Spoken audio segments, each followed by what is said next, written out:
네, 안녕하세요. 토목산업기사 기사 자주 하는 질문 FAQ 그리고 최근 콘크리트 공학에 대해서 조금 10개 정도 좀 설명을 드리도록 하려고 합니다. 자, 그러면 가장 많이 물어보거나 아니면 가장 궁금한 것들을 지금 먼저 볼 텐데요. 자, 한번 보시면 첫 번째 질문입니다. 수직 스터럽으로 전단 봉황을 하는 경우 최대 간격을 구하는 문제에서 최대 간격이라면 S를 물어보는 거겠네요.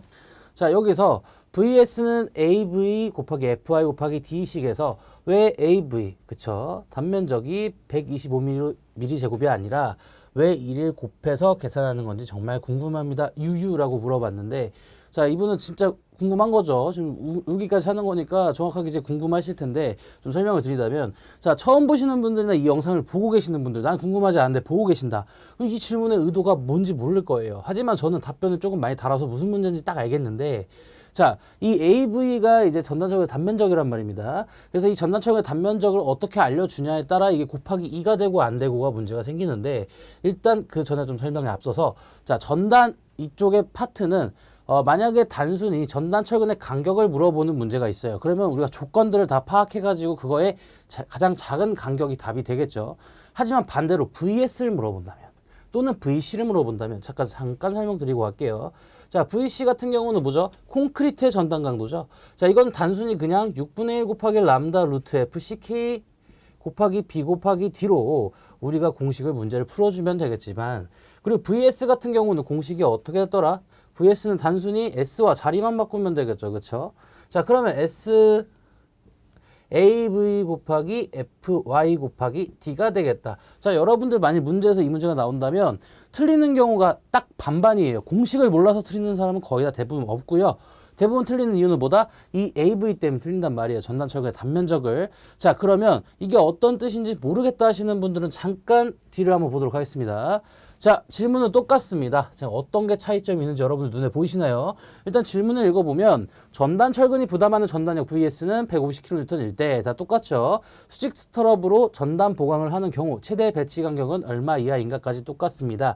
그러면 이제 제가 좀 강조하고 싶은 부분은 바로 이제 조건들인데, 자, 조건들 한번 보면 어떤 게 틀리죠? 그렇죠. 전단철근의 한 개의 단면적을 알려줬고요. 그리고 얘는 뭘 알려줬지? 전단철근의 AV 단면적을 알려줬다. 자, 이 차이점 때문에 곱하기 2를 하고 안 하고가 있어요. 그래서 여러분들 이런 문제를 그냥 자기가 스스로 하다가 무조건 곱하기 2 해주는구나 해가지고 요게 주어진 조건에 무조건 곱하기 2를 해주시면 안 돼요. 자, 일단은 그림 어떻게 생겼냐면, 일단 우리가 생각하기에 단순보가 하나 있을 거예요. 자, 철근은 이렇게 밑에다가 어떻게 인장측에다 철근을 박아주죠. 자, 그러면 이 그림을 많이 봤을 거예요. 뭐 유형 스터럽이든지 뭐 수직 스터럽이든지 이렇게 받쳐주는 게 있을 텐데 바로 이 전단 철근을 얘기하는 거거든요. 근데 어떻게 보면 이거 하나 같잖아요. 그렇게 생각하지 마시고 이렇게 니은자 두 개가 박혀 있다고 생각하시면 좀 알기 편하실 겁니다. 자, 그럼 어떻게 돼 있다고? 이렇게 자, 니은자가 이렇게 두 개 박혀 있다고 생각하시면 되겠습니다. 자, 그러면 이 한 개의 단면적은 무엇을 알려준 거냐면, 이거에 대한 한 개의 단면적을 알려준 거구나 라고 생각하시면 돼요. 자, 그럼 다시 한번 질문할게요. 자, 일단은 배치의 간격 얼마 이하인가 라고 물어봤어. 그럼 S는 만약에 AV분의 FY 아프다. 죄송합니다. 자, 이렇게 해주시면 절대 안 되죠. 자, 이런 식으로 이제 공식을 우리가 나타낼 텐데, 자, 그럼 일단 어떻게 뭐가 다르지? 일단 FI랑 D는 뭘 알려줬잖아. 어떻게 알려줬어? 자, FI는 항목건도 400MPa이고 D 같은 경우는 이제 500mm를 알려줬기 때문에 우리가 AV만 구하면 되는데, 이 문제로 봤을 때 어때? 전단철근의 한 개의 단면적만 알려줬죠. 그럼 이거 그렇지? 왼쪽 것만 알려줬다는 거잖아. 그럼 이 전체는 어떻게 해야 돼? 125 곱하기 2를 해줘야 되는구나. 이런 식으로 생각을 하시면 돼요. 자, 여기는 어떻게 돼 있어? 전단철근 AV의 단면적이 125mm 제곱으로 안 나올 거예요. 다른 숫자로 나오겠지만 제가 좀 예를 들어서 설명하는 거예요. 자, AV가 125mm 제곱이라 알려줬어. 그럼 이건 이미 알려준 거기 때문에 그냥 125 곱하기 FI D 해주면 되는 거지.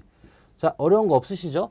별로 그렇게 어려운 게 없기 때문에 여러분들 절대 헷갈려 하시면 안 돼요. 근데 어떤 조건이 제일 중요했어? 어떤 개념이 제일 중요했지? 아, 이 보에 만약에 스터럽이나 뭐 유형 스터럽을 우리가 수직 스터럽을 박을 때, 아, 이거는 단순히 하나로 생각하지 말고 어떻게 따로따로 두 개라고 생각하면 좀 쉬울 거다. 그래서 전단 철근의 1분의 단면적 또는 한 개의 단면적을 알려주면, 아, 거기 AV에는 뭘 곱해줘? 아, 무조건 125 곱하기 2를 해주면 되겠구나. 물론 당연히 숫자가 다를 수도 있어요. 하지만 제가 125로 예를 든 거기 때문에, 자, 일단은 125 곱하기 2로 넣어주시면 되겠다. 혹은 밑에 것처럼 아예 전단철근 AV의 단면적을 알려줬다면 곱하기 2 할 필요가 없이 그냥 바로 이 숫자를 대입해 주시면 되겠습니다. 자, 그럼 이분의 질문은 이제 해결이 됐겠죠. 자, 그러면 이 문제가 어떤 문제인지는 안 알려줬지만 만약에 AV가 뭐 1분의 단면적을 알려줬다면 당연히 곱하기 2를 해줘야 되는 게 맞지 않을까 싶습니다. 그래서 여러분들도 그렇고 질문한 분도 이 문제를 잘 해결하셨으면 좋겠습니다. 자, 그래서 이 우는 게 키읔으로 바뀌기를 기원하면서 합격을 진심으로 기원하겠습니다.